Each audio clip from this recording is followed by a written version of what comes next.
On a sunny day 58 years ago, 5 Navy planes took off from their base in Florida on a routine training mission, known as Flight 19.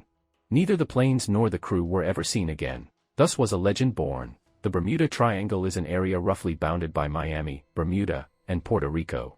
No one keeps statistics, but in the last century, numerous ships and planes have simply vanished without a trace within the imaginary triangle. Unusual features of the area had been noted in the past. Christopher Columbus wrote in his log about bizarre compass bearings in the area, but the region didn't get its name until August 1964, when Vincent Gaddis coined the term Bermuda Triangle in a cover story for Argosy magazine about the disappearance of Flight 19. The article stimulated a virtual cottage industry in myth-making.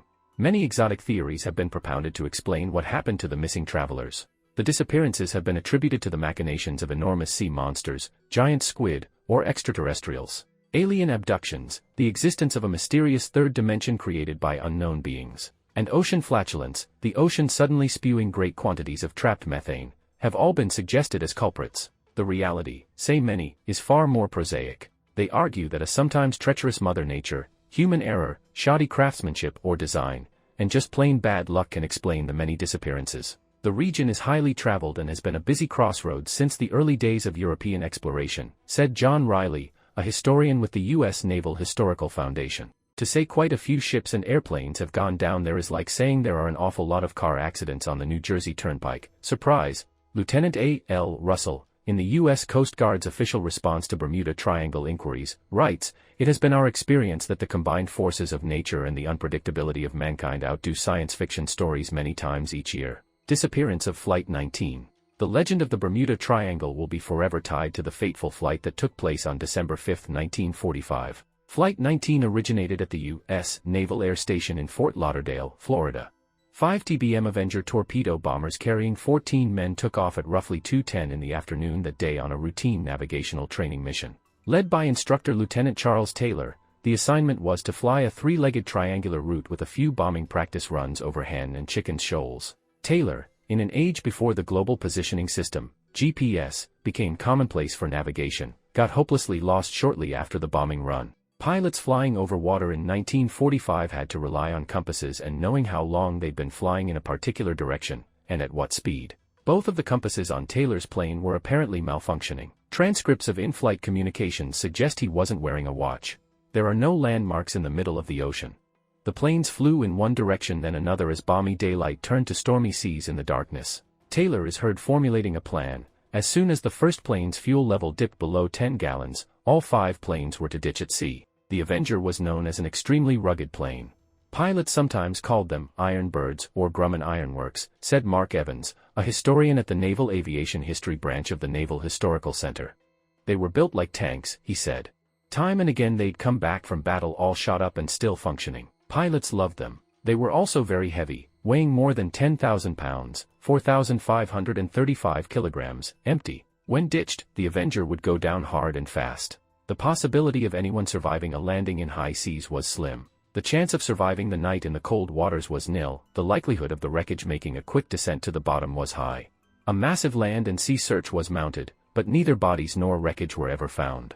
Adding to the tragedy, one of the rescue planes also disappeared along with its 13-man crew. Their plane, a PBM Mariner, was nicknamed the Flying Gas Tank. The slightest spark or a lit match could cause an explosion. A ship in the area reported seeing a huge fireball and crossing through an oil slick at the exact time and place where the plane would have been.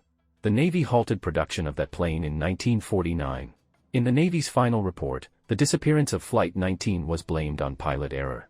Taylor's family protested and, after several reviews, the verdict was changed to causes or reasons unknown. Graveyard of the Atlantic. The Bermuda Triangle region has some unusual features. It's one of only 2 places on Earth, the other being an area nicknamed the Devil's Sea off the east coast of Japan, which has a similar mysterious reputation, where true north and magnetic north line up, which could make compass readings dicey. Sidebar. It is also home to some of the deepest underwater trenches in the world. Wreckage could settle in a watery grave miles below the surface of the ocean. Most of the sea floor in the Bermuda Triangle is about 19,000 feet, 5,791 meters, down, near its southern tip. The Puerto Rico Trench dips at one point to 27,500, 8,229 meters, feet below sea level. Treacherous shoals and reefs can be found along the continental shelf. Strong currents over the reefs constantly breed new navigational hazards. according to the Coast Guard.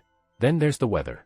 The biggest issues in that area normally are hurricanes, but it's not particularly a spawning area for storms, said Dave Fite, chief of the Marine Forecast Branch of the National Oceanic and Atmospheric Administration's Marine Prediction Center.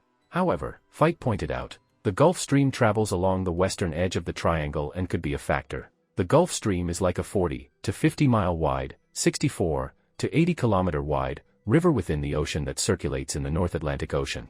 The warm water and 2 to 4 knot currents can create weather patterns that remain channeled within it. If you have the right atmospheric conditions, you could get quite unexpectedly high waves, said Fite. If wave heights are 8 feet outside of the Gulf Stream, they could be 2 or even 3 times higher within it. Sailors can sometimes identify the Gulf Stream by the clouds and thunderstorms over it. The Coast Guard also notes that unpredictable Caribbean Atlantic storms can yield waterspouts that often spell disaster for pilots and mariners. Still, given a choice between the horrifying idea of a giant squid's tentacles wrestling an innocent ship to the sea floor, or an alien abduction, versus human error, shoddy engineering, and a temperamental Mother Nature, who could resist the legend of the Bermuda Triangle,